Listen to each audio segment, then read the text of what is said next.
தமிழகத்தை ஆண்டு கொண்டிருப்பது விசில் சத்தம். அந்த மாதிரி இந்த நிகழ்ச்சி கிட்டத்தட்ட 3 மணி நேரம் ஆகப்போது. இவ்வளோ வெற்றிகரமாக நடந்துட்டு இருக்கணும்னா அதுக்கு முக்கியமான காரணம் உங்களுடைய விசில் சத்தத்தோட கூடிய அந்த என்கரேஜ்மெண்ட்டு. அதனால் இந்த ட்ரெய்லரை நீங்கள் பார்க்கும்போது உங்களுடைய ரியாக்ஷனை நான் கவனித்தேன். அப்படி ஒரு பிரமாதமான ஒரு எக்ஸ்பிரஷன், ஒரு விசில் உங்ககிட்ட இருந்தது. அதுதான் இந்த படத்தோட வெற்றியை ஊர்ஜிதப்படுத்த போகிற ஒரு விஷயம். ஸோ உங்களுக்கு என்னுடைய முதல் வணக்கம்.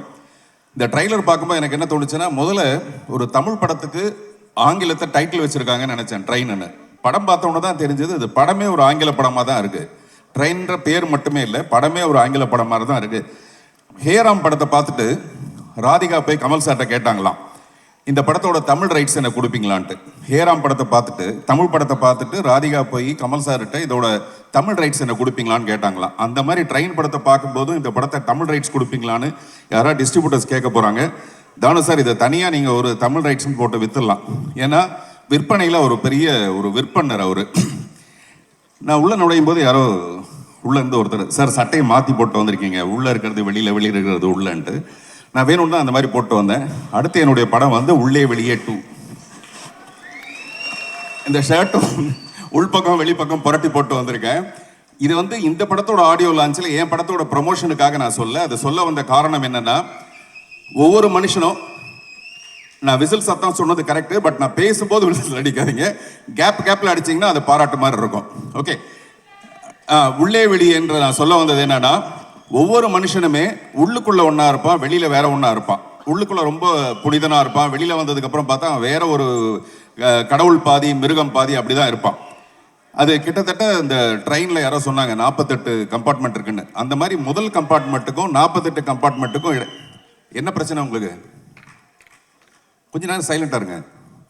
1வது கம்பார்ட்மெண்ட்டுக்கும் 48வது கம்பார்ட்மெண்ட்டுக்கும் உள்ள இடைவெளி மாதிரி தான் ஒவ்வொரு மனுஷனும் இருப்பான். ஆனால் மிஷ்கின் எப்படி இருப்பாருன்னா, அவருக்கு உள்ள ஒன்று வெளியில் ஒன்று இருக்கவே இருக்காது. ரெண்டும் கிட்டத்தட்ட ஒரே மாதிரி இருக்கும். இந்த 23வது கம்பார்ட்மெண்ட்டுக்கும் 25வது கம்பார்ட்மெண்ட்டுக்கும் உள்ள டிஸ்டன்ஸ் மாதிரி மிக குறைந்த அளவு மட்டும்தான் அவர் உள்ள என்ன நினைக்கிறாரோ அதை அப்படியே வெளியில் பேசுவார். ஒருவேளை தூக்கம் வந்துருச்சுன்னு வச்சுங்களேன், ஆடியோ லான்ச்சில் அப்படியே படுத்து தூங்கிடுவார். என்ன நினைக்கிறாரோ அதை பேசுவார். அதில் கொஞ்சம் கூட தயக்கமே இருக்காது. அந்த விஷயத்தை நான் ரொம்ப ரசிப்பேன். ஒரு டைரக்டர் எல்லாத்தையும் மீறி ஒரு நிஜமான மனிதனை நான் அவங்கள ரொம்ப ரசிப்பேன். இந்த மாதிரி நான் ஒருத்தரை பார்த்துருக்கேன், நடிகவேள் எம்.ஆர். ராதா. எம்.ஆர். ராதா மட்டும்தான் ஒரு மிக சிறந்த ஒரு நடிகராக இருந்தால் கூட மிக சிறந்த உண்மை பேசுகிற ஒருத்தர். அவரை மாதிரி இவர் இன்னும் துப்பாக்கி எடுத்து சுடலையே தவிர கிட்டத்தட்ட 2 பேரும் ஒரே மாதிரியான ஒரு கேரக்டர். அதை நான் ரொம்ப ரசிப்பேன் உங்ககிட்ட. விஜய் சேதுபதி சார், நான் வந்து உங்களுடைய ஹிந்தி படம் மட்டும் இல்லை, ஒரு சாதாரண விளம்பரம் கூட நிறைய பார்ப்பேன். இன்னைக்கு கூட சிவாஜி சாருடைய பையன் ராம்குமாரோடைய ஒரு இன்டர்வியூ ஒன்று பார்த்தேன். அதில் நீங்கள் பேசுகிறத முழுமையாக நான் கேட்டுட்டு தான் வந்தேன். அதில் அந்த இன்டர்வியூ போகிற நிறைய ஃபிலாசபி, அதை ஒரு ஜிலேபி மாதிரி ரொம்ப ஸ்வீட்டாக அப்படியே பேசுகிறீங்க, உங்களுக்கு தெரியாத மாதிரி அப்படியே பேசுகிறீங்க. அதில் ஒரு முக்கியமான விஷயம் என்ன இருக்குன்னா, எப்படி நீங்கள் செலிப்ரேட் பண்ணுவீங்க வாழ்க்கையை அப்படின் போது நீங்கள் சொல்கிறீங்க, தோல்வினா எனக்கு ரொம்ப சந்தோஷமாக இருக்கும், ரொம்ப என்கரேஜ்மெண்ட்டாக இருக்கும், ஆனால் வெற்றி வந்தால் எனக்கு ரொம்ப பயம் வந்துடும் அப்படின்னு சொன்னீங்க. இந்த படத்துக்கு அப்புறம் உங்களுக்கு மாபெரும் ஒரு பயம் வரப்போகுது. அவ்வளோ பெரிய வெற்றி அடைய போகுது இந்த படம். அப்புறம் நான் இந்த மேடைக்கு வந்ததுக்கு ரொம்ப முக்கியமான காரணம் மிஷ்கின் சாருக்கு வந்து ஒரு தேங்க்ஸ் சொல்கிறதுக்காக. காரணம், இந்த படத்தோட சினிமாட்டோகிராஃபர் ஃபௌசியா ஃபாத்திமா. இவங்க வந்து என்னுடைய இவன்ற ஒரு படத்துக்கு அவங்க தான் சினிமாட்டோகிராஃபராக ஒர்க் பண்ணாங்க. அந்த படத்தில் நான் சௌந்தர்யாவை வந்து மேக்கப் இல்லாமல் நடிக்கணும்னு கேட்டேன். அவங்க ரொம்ப தயங்கினாங்க. அப்போ நான் சொன்னேன், ஒரு 4 நாள் ஷூட் பண்ணி உங்களுக்கு போட்டு காட்டுறேன், நீங்கள் பார்த்துட்டு அதுக்கப்புறமேல மேக்கப் இல்லாமல் நடிக்கலான்னு சொன்னேன். அவங்க மேக்கப் இல்லாமல் நடிக்கிற அளவுக்கு அந்த பொண்ணை ரொம்ப அழகாக காமிச்ச ஃபௌசியா வந்து இந்த படத்துக்கு ஒர்க் பண்ணியிருக்காங்க. உங்கள் ஸ்டைல் அது எல்லாமே ரொம்ப பிரமாதமாக இருக்குது. நான் முதலே சொன்ன மாதிரி இந்த உள்ளே வெளியே 2ன்னு சொன்னேன்ல, அதுக்கும் அவங்க தான் சினிமாட்டோகிராஃபர். அதுக்கும் பாராட்டுகள் முன்கூட்டியே நான் சொல்லணும்னு நினைக்கிறேன். அதே மாதிரி தானு சாருக்கும் எனக்கும் 1000 இருக்கும். அதில் 500 விஷயம் வந்து நல்ல விஷயமா இருக்கும், மீதி 500 ரொம்ப ரொம்ப நல்ல விஷயமா இருக்கும். இதெல்லாம் சினிமாவுக்கு வந்ததுக்கு அப்புறமேல. ஆனால் நான் சினிமாவுக்கு வரத்துக்கு முன்னாடி, புதிய பாதை வரத்துக்கு முன்னாடி முதல்ல நான் கதை சொன்ன மிக குறைந்த தயாரிப்பாளர்கள், அதாவது என் கவனம் கொடுத்து காது கொடுத்து கேட்ட தயாரிப்பாளர்கள் ரொம்ப முக்கியமானவர் அவர். வரப்போகிறவங்க கிட்டலாம் சொல்லுவார், இவர் ஒரு பெரிய டைரக்டராக வரப்போகிறாரு, பெரிய ஒரு ஆக்டராக வரப்போகிறாருன்னு.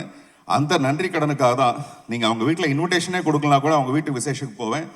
இந்த படத்தோட வெற்றிக்கும் அதே மாதிரி தான் மறுபடியும் வந்து கை தட்டுவேன். அப்படி ஒரு சிறப்பான ஒரு அன்பு உங்கள் மேலே நான் வச்சுருக்கேன் சார். கடைசியாக மிஷ்கின் சாரை பற்றி சொல்லணும்னா, பிடித்தபடி வாழ்கிறது இருக்கு இல்லையா, பிடித்ததை செஞ்சுட்டு வாழ்றது தான் மிகப்பெரிய ஒரு கோடீஸ்வரன். தான் என்ன நினைக்கிறானோ அதை நிஜமாவே சந்தோஷமா விரும்பி செய்கிறது தான் ஒரு மிகப்பெரிய கோடீஸ்வரன் சொல்லுவாங்க. அந்த மாதிரி நீங்கள் மிகப்பெரிய ஒரு கோடீஸ்வரன். எனக்காக ஒரு பெண் வந்து ஒரு கவிதை எழுதினாப்புல, ஒரு ரயில் பயணத்தில் சந்தித்தோம், ஒரு ரயில் பயணத்தில் சந்தித்தோம், ரயில் நின்று விட்டது, பயணம் தொடர்கிறது. ஒரு ரயில் பயணத்தில் சந்தித்தோம், ரயில் நின்று விட்டது, பயணம் தொடர்கிறது. அப்படி இந்த ரயிலோட டெஸ்டினேஷன் ஒரு ஸ்டேஷன்லேருந்து இன்னொரு ஸ்டேஷனுக்கு போகும். அப்படி ரயில் ஓடிக்கொண்டே இருக்கலாம். ஆனால் மிஷ்கினுடைய பயணம் நீண்டது, மிக மிக பெரிய ஒரு பயணம். அந்த பயணம் வெற்றிகரமாகவே இருக்க என்னுடைய மனப்பூர்வமான வாழ்த்துக்கள். தேங்க்யூ.